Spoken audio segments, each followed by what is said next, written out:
గురుగారు మరో ఉత్తరం చూద్దామండి. ఈ ఉత్తరాన్ని శ్రవణ్ గారు వరంగల్ నుంచి రాస్తున్నారు.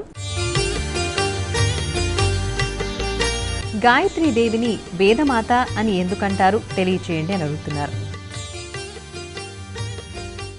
ఏ వేద ధర్మాన్ని జీవనంగా పాటించినటువంటి దేవతలు వాళ్ళ యుద్ధంలో ఓటమి పొందే సమయం వచ్చిందో ఆ సమయంలో వారిని రక్షించింది గాయత్రి.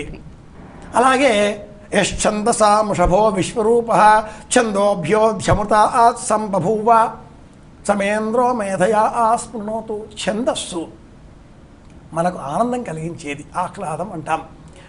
అన్ని ఛందస్సులలో ఉష్ణికు, త్రిష్టుపు, అనుష్టుపు, జగతి ఉండేటటువంటి 32 వైదిక ఛందస్సులలో ఆహ్లాదంగా ఉండేది గాయత్రి.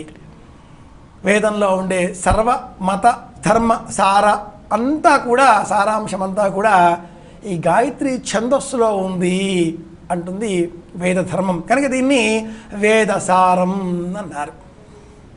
ధీ అంటే బుద్ధి.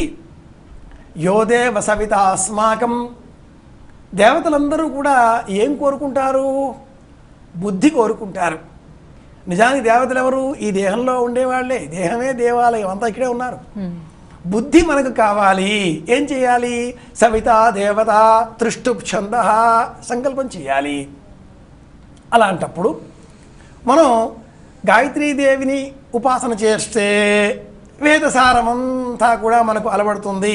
శాస్త్రాణం విషయస్తావత్ యావన్ మందర సాగరే. మంత్రాలు అనేకం ఉన్నాయండి. సప్తకోటి మహామంత్ర 7 కోట్ల పైగా మంత్రాలు ఉన్నాయంటుంది మనకు తంత్రశాస్త్రసారం. ఇవన్నీ పక్కన పెట్టేసి సనాతన సంప్రదాయం చెప్పిన మార్గాన్ని అనుసరించి సంధ్యావందనం, గాయత్రీ జపం 3 కాలాలలో చేస్తే చాలు. ఇది వేదసారం. ఇందుకే అంట